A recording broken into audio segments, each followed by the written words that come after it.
Good morning friends. स्वागत है आपका आपके अपने YouTube channel study with Ravi पर। तो चलिए आज की द हिंदी ट्यूटोरियल वोकैबुलरी से पहला वर्ड लेते हैं।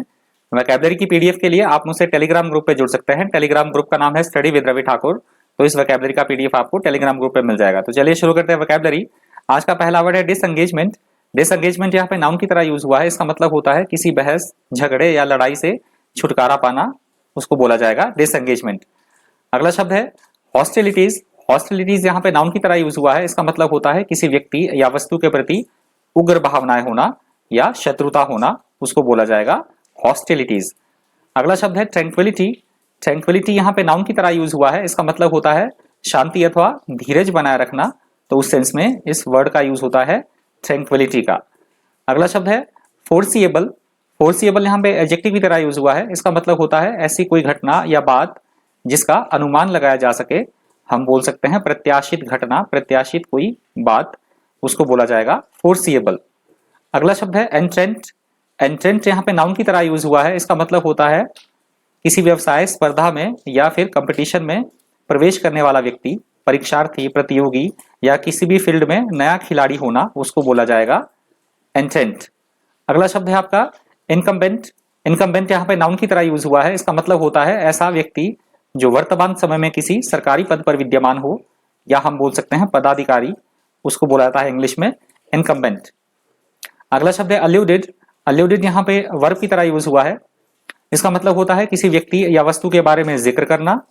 हम बोल सकते हैं किसी बात का हवाला देना या फिर किसी बात की ओर इशारा करना, उसको बोला जाता है अल्यूडेड। अगला शब्द है एक्सप्लिसिटली।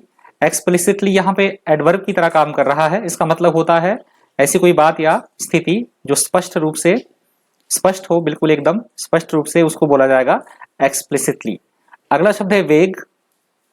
वेग यहाँ पे एडजेक्टिव की तरह यूज हुआ है। इसका मतलब होता है ऐसी कोई बात या स्थिति जो धुंधली हो, अस्पष्ट हो या अनिश्चित हो, उसको बोला जाएगा वेग।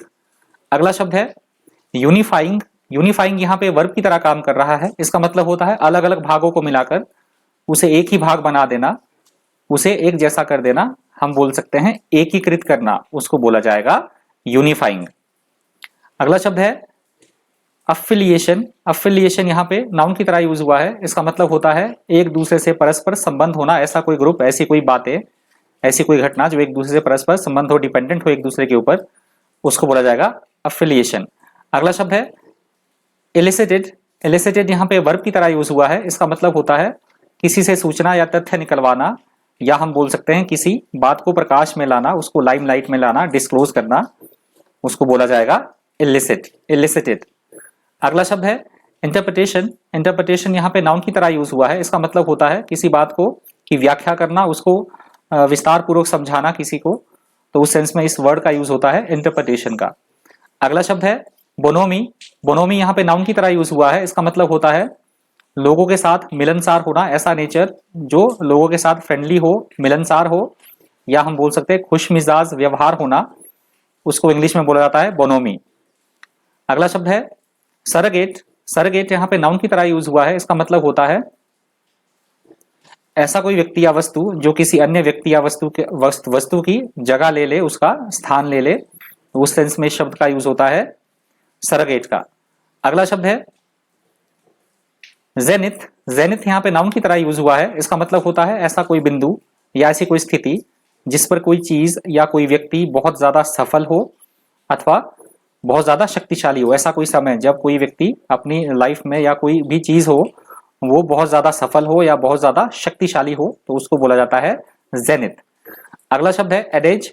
एडेज यहाँ पे नाउन की तरह यूज हुआ है। इसका मतलब होता है लोकोक्ति या कहावत होना, उसको बोला जाता है एडेज। हम इडियम्स और फ्रेजेस भी बोल सकते हैं एडेज को। अगला शब्द है डेवेस्टेटिंग। डेवेस्टेटिंग यहाँ पे एडजेक्टिव की तरह यूज हुआ है। इसका मतलब होता है ऐसी कोई बात या स्थिति जो पूर्णतया बहुत ज्यादा विनाशकारी हो, विध्वंसक हो, उसको बोला जाता है डेवेस्टेटिंग।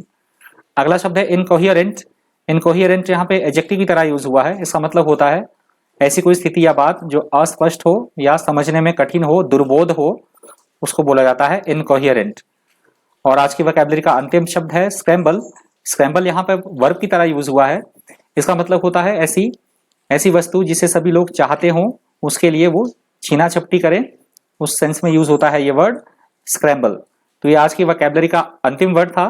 यदि आप मेरे चैनल पर नए हैं तो प्लीज़ मेरे चैनल को सब्सक्राइब कीजिएगा। वीडियो आपको इन्फॉर्मेटिव लगी हो, अच्छी लगी हो, कुछ आपने वीडियो से सीखा हो तो प्लीज़ मेरी वीडियो को लाइक कीजिएगा, ज़्यादा से ज़्यादा शेयर कीजिएगा। तो आज की वोकैबुलरी इतनी ही थी।